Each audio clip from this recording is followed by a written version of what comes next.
Dahulu, ringgit Malaysia berdiri kokoh sebagai salah satu mata uang terkuat di kawasan Asia Tenggara. Namun, zaman telah berubah, dan kenyataan pahit kini harus ditelan. Global, kondisi ini diperparah dengan melejitnya rupiah Indonesia, yang kini semakin kuat dan diminati dunia. Ringgit dijangka terus mengukuh berbanding dolar Amerika Syarikat kepada RM4.25 sedolar menjelang boleh menjejaskan prestasi ringgit. OPR dijangka kekal pada 3. Kalau ikutkan ringgit ni merupakan perkataan daripada bahasa Melayu yang bermaksud gerigi. Gerigi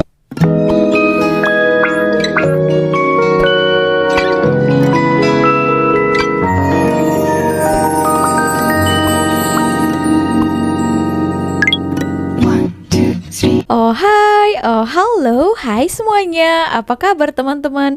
Jumpa lagi bersama Sari di video kali ini. Semoga kalian dalam keadaan sehat ya. Yang pastinya Sarikan doa juga supaya kalian dipermudahkan, dilancarkan segala apa yang kalian kerjakan ya. Amin. Oke, nah ini Sehari baru pulang saja. Tadi tengah hari Sehari pergi kan ke mall dan tertiba lalu daripada salah satu money changer. Biasanya kalau dekat money changer kan ada tertera daripada uang negara-negara di luar kan akan dikonversikan ke ringgit. Contohnya ya, jelas kalau macam itu dari negara-negara mana itu, kalau Sehari itu mata tertuju ya ke negara saya yaitu rupiah. Nah, Sehari terkejut ya, berapa ya, 270 ringgit lah ya, itu untuk 1 juta. Hal tahun lalu saja itu 310 ringgit untuk 1 juta rupiah. Sekarang di bawah 300. Tandanya ringgit lagi naik ya. Tapi Sari tak tahu ya, sekarang ada polemik baru tentang hoax-hoax ini. Nah, ada juga yang beranggapan katanya ringgit sudah melemah, ringgit anjlok. Oke, nah ini Sari baru saja jumpai satu video ini, baru saja ya, tak sampai pun 1 hari. Nah, ambruknya ringgit Malaysia, tangguhnya rupiah Indonesia. Oke, sebelum kita bahas, mari kita tonton dulu isi videonya. Oke, jom. Dahulu, ringgit Malaysia berdiri kokoh sebagai salah satu mata uang terkuat di kawasan Asia Tenggara. Nilainya yang stabil dan daya beli yang tinggi menjadikannya simbol kebanggaan bagi rakyat Malaysia. Bank-bank besar, perusahaan multinasional, hingga para investor global memandang ringgit sebagai mata uang yang layak diandalkan. Malaysia dengan percaya diri menatap masa depan, yakin bahwa ekonomi mereka akan terus tumbuh dan berjaya di antara negara-negara tetangganya. Namun, zaman telah berubah, dan kenyataan pahit kini harus ditelan. Ringgit Malaysia mengalami penurunan yang begitu drastis, hingga banyak pihak tak menyangka bahwa mata uang yang dulu disegani kini menjadi sumber kekhawatiran. Malaysia yang dulu memandang sebelah mata uang negara lain, kini justru menghadapi kenyataan bahwa mata uangnya sendiri kehilangan kepercayaan di pasar global. Kondisi ini diperparah dengan melejitnya rupiah Indonesia, yang kini semakin kuat. Oke, dengan melejitnya rupiah Indonesia, mungkin sudah lebih tinggi ke rupiah daripada ringgit ya. Oke, kita tonton dulu. Dan diminati dunia. Jika dahulu rupiah dianggap sebagai mata uang yang lemah, kini mata uang Garuda justru menunjukkan ketangguhannya, stabilitas ekonomi Indonesia, pertumbuhan investasi yang pesat, serta meningkatnya daya saing di kancah global, menjadikan rupiah sebagai primadona baru di Asia Tenggara. Nah, itu dulu videonya ya. Katanya dahulu ringgit Malaysia itu mungkin diagungkan di Asia Tenggara ini. Sekarang katanya sudah rupiah Indonesia itu sudah melejit ya, di antara dolar Singapura, ringgit Malaysia dan dolar Brunei ya. Tapi kenyataannya yang Sari lihat ya, baru saja ya, tadi tengah hari saya pergi lalu daripada money changer, Sari lihat rendah uang kita. Kenapa? Macam ini pula beritanya ya. Pandai saja mereka ini ya. Nah, inilah ya netizen-netizen yang mudah terpercaya, termakan dengan berita-berita yang tak betul macam ini. Nah, itulah nanti yang berikan komentar di sini, di konten-konten Sari. Dia katalah ringgit sudah tak dipandang lagi. Nah, sekarang rupiah nombor 1 di Asia Tenggara katanya. Faktanya, rupiah juga adalah salah satu mata uang terendah ya di dunia bahkan. Nah, ini Sari bukan cakap sembang kosong saja, ya memang inilah faktanya. Orang-orang yang membuat ini itu iri karena mata uang ringgit sekarang itu sedang naik. Kita akan tonton buktinya sekarang tahun 2025 ya, video terbaru. Nah, kalau 2024 Sari tahu juga mata uang ringgit itu pun ada pernah naik ya teman-teman, tapi sekarang tahun 2025 ini pun naik juga. Tak percaya? Kita tonton langsung beritanya ya. Salam sejahtera, ini Niaga Wani bersama saya Nixon Nyambara. Nilai ringgit dijangka terus mengukuh berbanding dolar Amerika Syarikat kepada RM4.25 sedolar menjelang akhir 2025 menurut unjuran CGS International. Ahli ekonominya iaitu Mas Aida Cik Mansur berkata pengukuhan ini disokong penurunan jurang perbezaan kadar faedah antara Amerika dan kadar dasar semalaman OPR di Malaysia meskipun terdapat ketidaktentuan ekonomi global yang boleh menyokong dolar.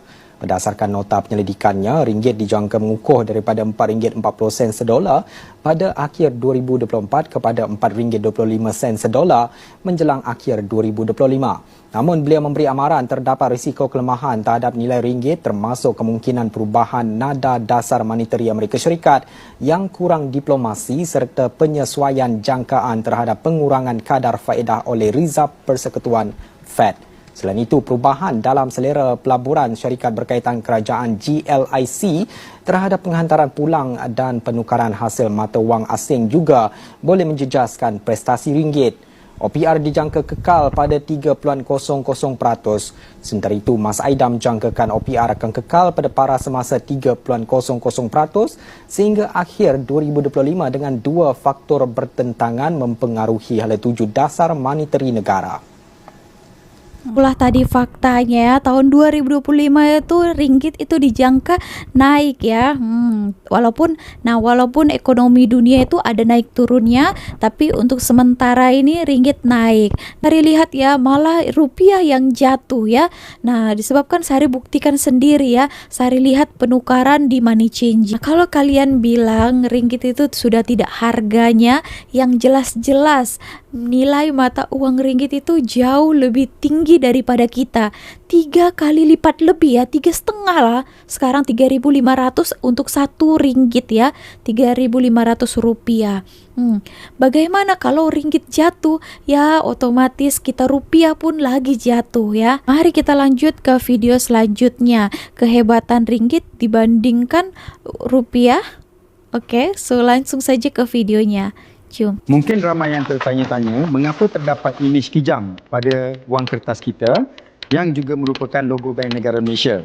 Motif kijang telah dipilih sebagai logo Bank Negara Malaysia pada tahun 1964. Duit kijang ini dipilih kerana ia merupakan duit shilling Kesultanan Melayu pertama yang menggunakan imej kijang serta nilai dan prestisnya sebagai duit shilling emas. Menurut para sejarawan, duit shilling kijang ini telah dikeluarkan pada abad ke-14 atau abad ke-17 Masihi. Duit kijang ini sering dikaitkan dengan Cik Siti Wan Kembang, iaitu seorang pemerintah wanita di Kelantan. Saya, Wan Muhammad Daniel Wan Omar, merupakan seorang kurator di Galeri Numismatik dan Galeri Bank Negara Malaysia, di Museum dan Galeri Seni Bank Negara Malaysia. Kita lihat ya fakta lainnya mengenai ringgit Malaysia. Selamat datang ke Museum dan Galeri Seni Bank Negara Malaysia. Kalau nak ikutkan pada sejarahnya, museum kita telah ditubuhkan pada tahun 1989 yang dulunya dikenali sebagai Museum Mata Wang, dan kami buka museum kami di bangunan HQ iaitu di Ibu Pejabat Bank Negara Malaysia. Pada tahun 2011, kami expand our scope dan berpindah ke bangunan Sasana Kijang sejak 2011 hingga kini.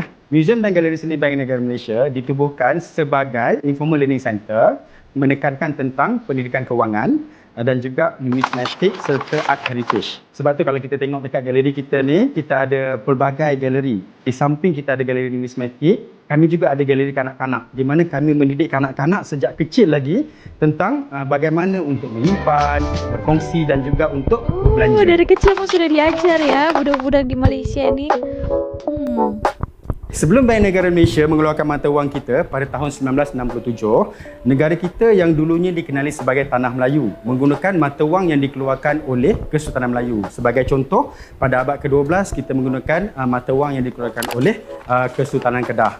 Kemudian pada abad ke-16 Masihi, di mana Portugis mula menjajah negara kita, dan pada waktu itu Portugis telah mengeluarkan mata wang sendiri. Antara nama-nama mata wang yang dikeluarkan oleh Portugis adalah Soldo, Dinheiro, Bastardo, dan kemudian setelah Portugis keluar daripada Tanah Melayu, negara kita pula dijajah oleh Belanda, tapi untuk tempoh yang tidak lama sangatlah. Ketika pemerintahan Belanda, antara mata wang yang kita gunakan adalah bonk. Bonk ni merupakan sejenis mata wang dalam bentuk, kalau kita tengok, macam coklat bar. Jika tuan-tuan dan puan-puan ingin melihat mata wang tersebut, datanglah ke galeri kami. Seterusnya, negara kita juga dijajah oleh British.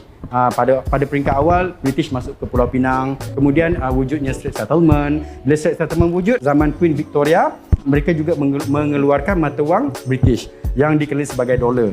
Kemudian pada tahun 1942, negara kita telah dijajah oleh Jepun. Dan pada waktu itu Jepun juga mengeluarkan mata wang sendiri. Tapi yang uniknya, Jepun tidak menggunakan yen, dia menggunakan dolar. Disebabkan negara kita memang telah menggunakan dolar sejak zaman British lagi. British juga tidak menggunakan pound sterling, dia gunakan dolar. Pada tahun 1952, Sabah, Sarawak, Brunei dan juga Labuan dimasukkan di bawah pentadbiran British, dan pada waktu itu Lembaga Suruhanjaya Mata Wang Malaya dan Borneo British ditubuhkan. Kemudian British juga mengeluarkan mata wang mereka, dan mata wang ini digunakan oleh rakyat Malaysia sehingga tahun 1969. Okey, nampak ada gap 2 tahun. Tahun 1967 kita keluarkan mata wang kita sendiri, dan ada cooling period di mana mata wang British ni masih lagi sah laku. Sehinggalah 16 Januari 1999 di mana mata wang ni dah 100% tidak laku lagi. Oke, itu ya sebelum terjadinya ringgit, inilah kisahnya gitu. Mungkin ramai yang tak mengetahui idea asal untuk mengeluarkan mata wang ini tercetus apabila Bank Negara Malaysia mengambil alih peranan untuk mengeluarkan mata wang daripada Lembaga Suruhanjaya Mata Wang Malaya dan Borneo British pada tahun 1961. Pada masa dan ketika itu wujud satu plan untuk mewujudkan gagasan dinamakan Gagasan Malaysia lah, iaitu gabungan antara Tanah Melayu, Sabah Sarawak, Borneo dan juga Singapura. Namun sayangnya pada tahun yang sama juga 1963 Brunei memilih untuk tidak bersama dalam gagasan. Namun plan asal itu diteruskan untuk Gagasan Malaysia lah. Selepas pembentukan Gagasan Malaysia, ada rancangan untuk kita keluarkan sendiri mata wang kita selepas kita mempunyai negara kita. Of course kita nak keluarkan mata wang sendiri sebagai identiti kebangsaan. Tapi sayangnya Singapura pula membuat keputusan untuk keluar daripada Malaysia pada tahun 1965 dan mereka menjadi negara yang merdeka lah. Pada tahun 1966 juga Tun Abdul Razak, iaitu timbalan Perdana Menteri pada ketika itu, mengumumkan Malaysia akan mengeluarkan mata wang rasmi pada tahun 1967. Kemudian 12 Jun 1967 Bank Negara Malaysia mengeluarkan mata wang sendiri. Walaupun kita sudah mempunyai mata wang baru, mata wang yang lama iaitu mata wang Lembaga Suruhanjaya Mata Wang British Borneo ataupun mata wang British masih digunakan. Sebenarnya untuk tukaran kepada mata wang baru ni sebenarnya sangat mengambil masa. Ini bergantung kepada kebiasaan masyarakat pada masa itu. Mereka masih mahu menggunakan mata wang berkenaan. Tapi Bank Negara membuat pengumuman wang British akan ditarik kembali pada tahun 1969 dan akan ditarik sah lakunya. Apa maksud ringgit? Saya pasti ramai antara kita yang tak pasti apa maksud ringgit dan mana asal usul perkataan ringgit ni. Kalau ikutkan ringgit ni merupakan perkataan daripada bahasa Melayu yang bermaksud gerigi. Gerigi tu kita boleh tengok pada duit shilling kita, di bahagian tepi dia ada gerigi kan. Gerigi tu merupakan ciri-ciri keselamatan yang ada pada duit. Sejarahnya pada abad ke-16 Masihi, pedagang-pedagang daripada Eropah seperti pedagang daripada Mexico, daripada Bolivia, daripada negara-negara Eropah lah, datang dan membawa masuk mata wang mereka iaitu mata wang perak yang dinamakan sebagai trade dollars. Dan pada waktu itu, penduduk tempatan mula memanggil mata wang ini sebagai ringgit disebabkan kebanyakan pada duit shilling tersebut ada gerigi sebagai ciri-ciri keselamatan. Ada antara penduduk kita memanggil ringgit tongkat.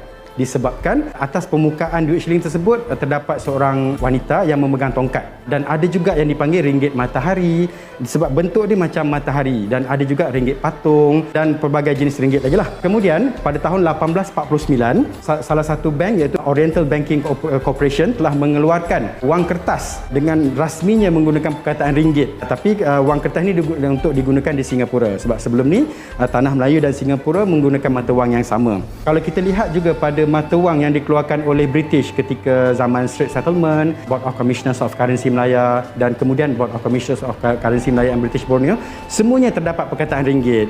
Akhir sekali disebabkan perkataan ringgit ni sudah kita panggil sudah biasa. So rakyat Malaysia, rakyat negara kita sudah kenal dengan perkataan ringgit ni sebagai mata wang, dan pada tahun 1967 Bank Negara Malaysia telah secara rasminya mengeluarkan mata wang kita dan ringgit telah menjadi nama mata wang kita. Secara sah ya, oke. Apakah fungsi gerigi pada duit shilling ya? Itu ya. Kita kena lihat balik kepada sejarah di sebalik dia. Pada zaman dulu, mata wang memang diperbuat daripada metal ataupun bahan yang kita panggil bahan komoditi seperti silver, emas. Jadi bahan-bahan ni boleh dicuri disebabkan ada merchant ataupun kita panggil peniaga-peniaga yang tidak bertanggungjawab dan rakyat yang tidak bertanggungjawab. Mereka telah mencuri bahan tersebut, sama ada diorang potong ataupun diorang, salah satu cara yang diorang buat ialah dinamakan sebagai sweating. Sweating tu proses di mana diorang letakkan duit shilling, kalau duit emas, semua emas di dalam satu kantong kulit dan diikat pada pedati kuda. Bila kereta kuda tu berjalan, akan berlakunya geseran dan kemudian debu-debu emas akan keluar daripada duit shilling tersebut. Gitu. Kemudian ada juga kes di mana pihak tak bertanggungjawab ini memotong sedikit bahagian hujung duit shilling tersebut. Disebabkan untuk mengelakkan perkara ini berlaku, maka kerajaan pada waktu itu telah mengeluarkan duit shilling dengan ciri keselamatan. Jadi sekiranya terdapat duit shilling yang mempunyai gerigi tetapi ada kesan potongan, bermaksud duit tersebut telah dipotong, metal telah diambil. Berbanding dengan duit sekarang kita tak gunakan emas. Kita gunakan stainless steel, ada gunakan copper nickel, ada gunakan copper steel clad, yang mana metal ini taklah mahal sangat untuk dicuri. Disebabkan itulah ciri keselamatan yang telah diteruskan supaya untuk mengelakkan pemalsuan ataupun Curi, metal ya? tadi dicuri. Oke.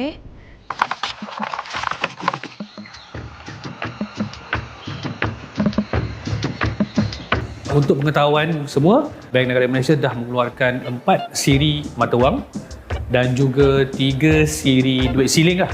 Mata wang kertas dan mata wang siling ni sebenarnya adalah bentuk pengenalan ataupun ambassador kepada kita kalau kita pergi ke mana-mana untuk kita mengenalkan negara kita. Mata wang kita tu juga boleh jadi method untuk kita memperkenalkan negara kita. Siri yang pertama, mata wang yang dikeluarkan pada 1967 itu, dia punya tema adalah bercorak geometri. Corak geometri ni pada masa dan ketika itu adalah menjadi trend kepada negara-negara lain juga. Bukan Malaysia saja menggunakan corak geometri, negara lain pun yang berdekatan menggunakan corak yang sama. Untuk mata wang siri kedua, temanya adalah artefak kebudayaan dan juga landmark ataupun bangunan-bangunan yang berada di Malaysia lah.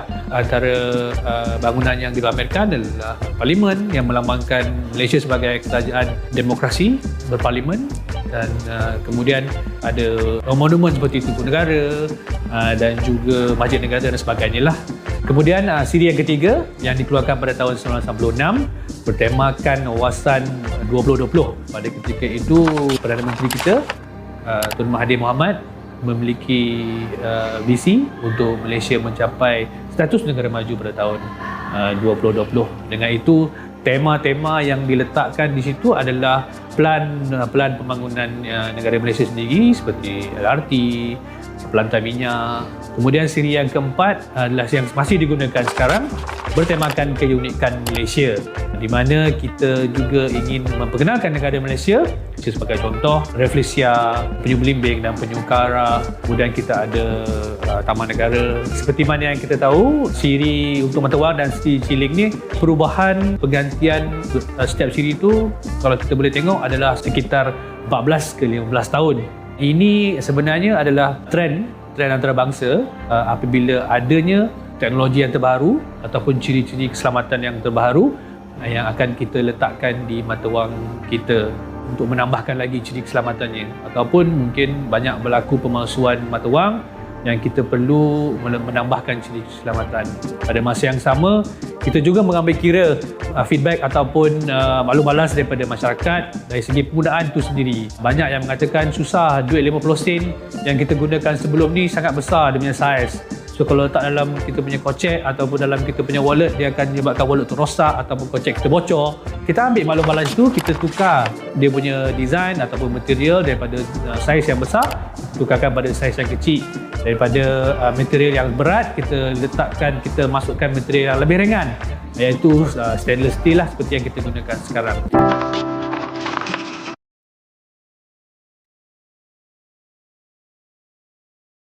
Di Bank Negara Malaysia, kita mengajar publik ataupun pengguna bagaimanakah kaedah-kaedah untuk mengenal pasti wang ini sama ada tulen atau palsu. Kaedah yang pertama ialah melalui teknik rasa. Kita boleh rasa menggunakan jari. Okey, tuan-tuan dan puan-puan boleh rasa di bahagian potret yang di-Pertuan Agong dan juga di bahagian tulisan Bank Negara Malaysia. Kesemua wang kertas yang dikeluarkan oleh Bank Negara Malaysia mempunyai ciri-ciri keselamatan ini. Dekat kawasan ni kita akan rasa kasar sedikit berbanding dengan kawasan ini. So itu namanya intaglio printing ataupun cetakan timbul. Untuk kaedah yang kedua, kita boleh gunakan kaedah melihat. Untuk lihat tu ada beberapa ciri keselamatan, antaranya kita boleh lihat pada watermark ataupun tera air. So tera air ni kita boleh lihat di bawah cahaya, tuan-tuan akan nampak. Tuan-tuan puan-puan akan nampak potret yang di-Pertuan Agong yang ada dalam kertas ni. Kalau kita tengok macam ni kita tak nampak. Tapi bila kita sendengkan macam ni kita akan nampak di bawah cahaya. Yang kedua, nampak tak perkataan 10 ni? 10 dan juga 5 ni. Di mana bila kita letak dalam keadaan macam ni, dia tak komplit. Dia tak lengkap.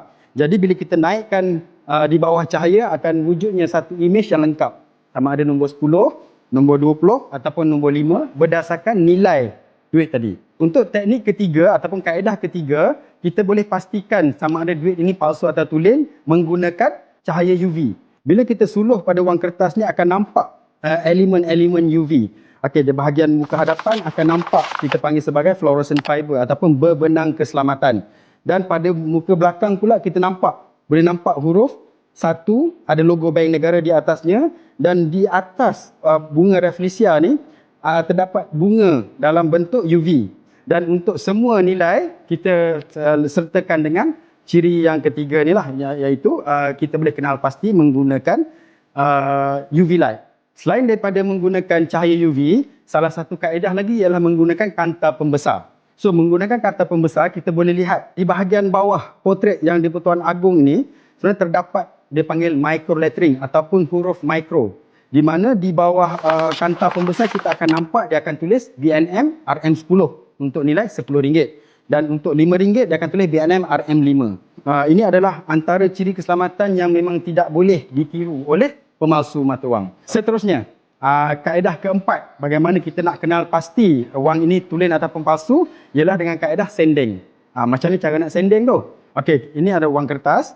Kita sendengkan macam ni. Bila kita sendeng, dekat bahagian ni akan nampak dia macam berkilat sedikit. Dia akan berkilat, ada perkataan situ RM10. Dan di bahagian belakang ni, kita nampak dekat sini.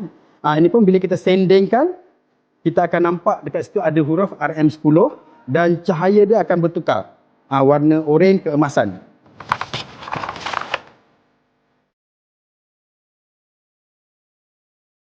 Okey, jawapannya boleh. Okey, sebenarnya memang duit ni boleh ditukar. Tapi sebelum ni memang kita buat pertukaran di Bank Negara Malaysia. Kini tuan-tuan dan puan-puan boleh menukar duit yang rosak tadi di mana-mana bank di Malaysia. Apakah antara ciri-ciri kerosakan yang ada pada wang kertas ni? Okey, yang ni kita boleh tengok dekat pameran ni. Antaranya sekiranya wang kertas tersebut renyuk ataupun kita panggil mengecut. Sekiranya dia terdedah pada cahaya yang sangat panas, contohnya terkena iron ataupun termasuk dalam kuali ataupun dalam air panas, dia akan renyuk macam ni. Yang kedua, ada cantuman. Contoh macam dia terkoyak, cantum menggunakan selotip. Cellophane tape kat sini, ini pun sudah tidak fit, sudah tidak sesuai untuk digunakan dan boleh ditukar di mana-mana bank. Yang ketiga, sekiranya lembik. Dekat Malaysia ni memang Bank Negara Malaysia kita kawal kita punya kualiti mata wang untuk pastikan mata wang kita taklah lembik sampai tahap macam ni. Sudah lusuh dan lembik. Kemudian ada juga yang terbakar dan dimakan anai-anai. Ada juga yang lipatan pada bucu nampak dengan jelas. Seterusnya, kawasan tampalan dengan selotip tadi, lebih kurang yang tadi. Dan yang terakhir sekali, koyak.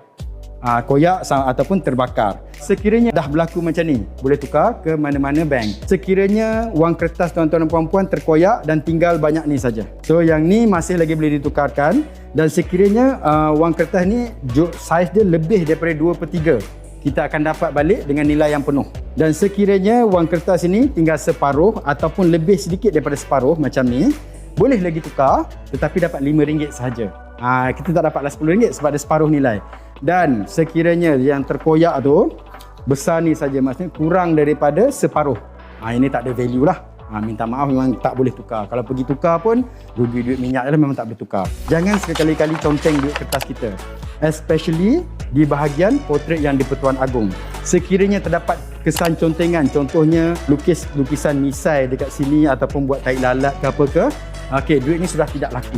Itu menunjukkan macam kita penghinaan terhadap kita punya institusi diraja.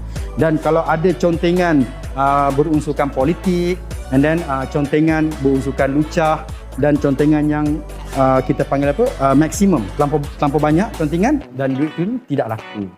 Jadi elakkan daripada contengan. Apabila tuan-tuan puan-puan membuat pembelian di mana-mana kedai dan duit ni dah koyak sedikit tapi masih dalam keadaan yang penuh, ada selotip dan ada yang terkoyak, contoh macam duit polimer dia hilang sikit, pekedai tersebut reject ataupun tak terima duit kita. Sebenarnya apa yang dilakukan oleh pekedai tadi memang betul lah, sebab duit ni memang sudah kurang sesuai untuk digunakan. Apa yang kita kena buat? Kita kena gantikan dengan duit lain, dan duit yang koyak tadi adalah tanggungjawab kita untuk pergi tukar di mana-mana bank. Tuh banyak sekali ya fakta tentang ringgit ya. Dari mula ringgit, sebelum ringgit itu ada juga mata uang daripada yang penjajah-penjajah dulu. Akhirnya ditubuhkan menjadi mata uang Malaysia, yaitu ringgit. Nah hingga sampai sekarang ya. Teman-teman, nah mungkin informasi ini sangat bermanfaat buat kalian. Karena kenapa Sari bahas tentang ringgit bukan rupiah? Dikarenakan subscriber Sari ini pun Sari tahu kebanyakan orang Malaysia, dan mungkin kalian juga yang menonton ini banyak yang tidak tahu tentang fakta ini. Betul tak? Tapi kalau yang sudah tahu lah, oke lah kan. Yang belum tahu, semoga nonton video ini jadi lebih tahu tentang mata uang ringgit. Next videonya, apakah kalian tahu tentang fakta uang rupiah? So nanti ya kita tonton video yang akan datang. Teman-teman, so itu aja video kali ini. Terima kasih telah menonton. See you on my next video. Bye.